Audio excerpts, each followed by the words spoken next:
NTV time, जनता की बात जनता के साथ। वटवा हत्याकांड मामले की जांच के दौरान एक फ्लैट से नकली मुद्रा बनाने की मशीन और अन्य सामग्री बरामद की गई। अहमदाबाद में 28,94,000 रुपए मूल्य की नकली मुद्रा जब्त की गई। अहमदाबाद की वटवा इलाके में हाल ही में हुई हत्या की जांच कर रही वटवा पुलिस को एक ऐसा सनसनीखेज खुलासा मिला है जिसने पूरी पुलिस फोर्स को चौंका दिया। पता चला कि वटवा में हुई इस हत्या के पीछे नकली नोटों का एक अंतर्राज्यीय रैकेट छिपा हुआ है। पुलिस जब हत्या स्थल की जांच कर सुराग जुटा रही थी तब घटना स्थल पर बड़े पैमाने पर नकली भारतीय नोट बनाने का एक पूरा कारखाना मिला। अहमदाबाद पुलिस ने 28,94,800 रुपए मूल्य की भारी मात्रा में नकली भारतीय मुद्रा जब्त की है।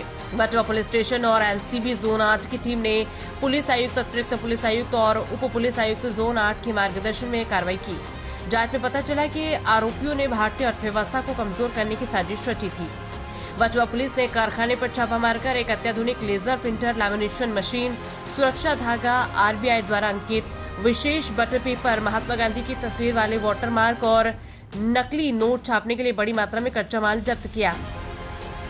पुलिस ने अब तक इस मामले में 6 आरोपियों को गिरफ्तार किया है। ये घोटाला 70 अन्य राज्यों से भी जुड़ा है, क्योंकि हरियाणा से गिरफ्तार किए गए इन्हीं आरोपियों से बड़ी संख्या में नकली नोट बरामद किए गए हैं। वटवा पुलिस ने मृतक इमरान सिंधा और गिरफ्तार किए गए 6 अन्य आरोपियों के खिलाफ हत्या और देश की अर्थव्यवस्था को नुकसान पहुंचाने का मामला दर्ज किया और उनकी रिमांड प्राप्त करने का प्रयास कर रही है। अहमदाबाद से चिराग सोनी की रिपोर्ट। એમાં નકલી નોટનું કનેક્શન સામે આવ્યું છે।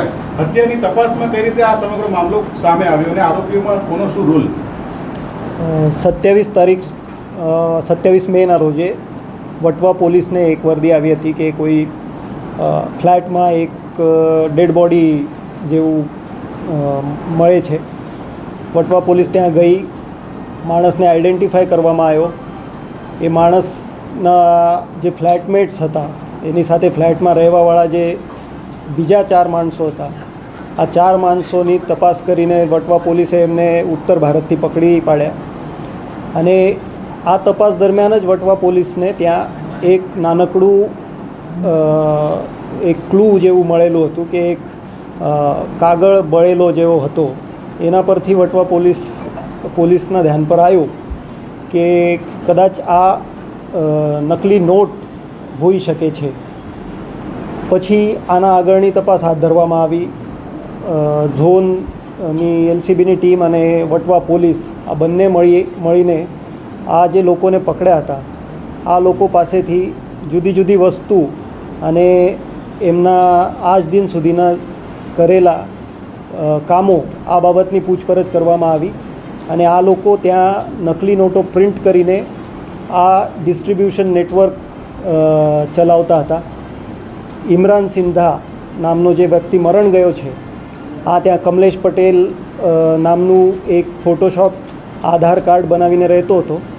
અને આ સમગ્ર વસ્તુનો મેઇન મુખ્ય આરોપી જેવો હતો, જેને નોટ બનાવવાની ટેકનિક, આની પ્રિન્ટ કરવાની ટેકનિક, વોટરમાર્કથી ગાંધીજીનું પ્રિન્ટ પાછળની બાજુ લાવવાની ટેકનિક, આ બધું એને પોતે આમાં એને માસ્ટરી હતી। અને આ એને કર્યા પછી આના પહેલાં પણ આના 2 ગુનામાં આવી ચૂક્યો છે, જે એક ગોધરામાં અને એક સુરતમાં બન્યો હતો અને એ પકડવાનો બાકી હતો।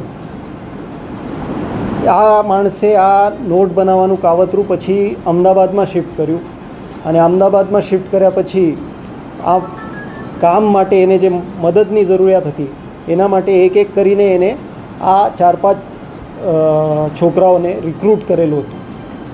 ત્યાં નોટ બનાવવાની ટેકનિક જે છે એ તમામ ટેકનિક ઇમરાન સિંધાને જ ખબર હતી। એ ટેકનિકથી નોટ એ બનાવવાનો અને બીજા જે એક્સ્ટ્રાના કામો છે, જેમ કે પેપર વ્યવસ્થિત લગાવવું, પ્રિન્ટ કાઢવું, પ્રિન્ટ કાઢ્યા પછી નોટનું કટિંગ વગેરે કરવું, ત્યાં રૂમમાં સાફ સફાઈ, જમણવાર વગેરે આ બધું કરવા માટે આ છોકરાઓનો ઉપયોગ આ કરતો હતો। અને આનો તપાસ આગળ વધતા આ લોકો જ્યારે અહીંથી નીકળ્યા હતા ત્યારે નકલી ચલની નોટો પોતાની સાથે લઈને ગયેલા। થોડા ઇક્વિપમેન્ટ્સ પણ પ્રિન્ટર જેવા કે લેપટોપ જેવા આ પોતાની સાથે લઈને નીકળેલા। આ પણ પોલીસે ત્યાં જઈને સ્થળ પંચનામા કરીને બધું રિકવર કર્યું છે અને એક સફળતાપૂર્વક કામગીરી કરી છે, જેમાં 30 લાખની નોટો જે છપાઈ હતી એમાંથી 28,94,000 જેવી રિકવર થઈ ચૂકી છે અને એના પહેલાં પણ એમને 30 લાખ છાપી હતી એમ એમનું કહેવું છે. એ તપાસ આગળ અમે વધારીએ છીએ અને એનું ડિસ્ટ્રીબ્યુશન કરવા માટે એક માણસ તરફ એ નોટો ગઈ હોવાનું પોલીસને જાણવા મળેલ છે અને ત્યાં એ માણસને પણ પોલીસે અરેસ્ટ કર્યું છે બનાસકાંઠાથી. અને એના પહેલાં પણ આ લોકોએ કંઈક આ રીતનું કર્યું હશે તો એની પણ તપાસ શોધખોળ અમે કરીશું અને બીજી કોઈ ચલણી નોટો કે બીજી કોઈ રીતે આ લોકોએ આપણા દેશની અર્થવ્યવસ્થા સાથે કંઈ ચેડા કર્યા હશે તો એ પણ અમે બહાર કાઢીશું. સાહેબ, આજે નોટો જે જગ્યાએથી મળી એ ઘર કોનું હતું આ આરોપીઓમાંથી અને કેટલા દિવસ ત્યાં મૂકી રાખી અને આરોપીઓ ત્યાંથી જ પકડાયા કે બીજી કોઈ જગ્યાએ? આરોપીઓ પહેલાં મર્ડરના કેસમાં વોન્ટેડ હતા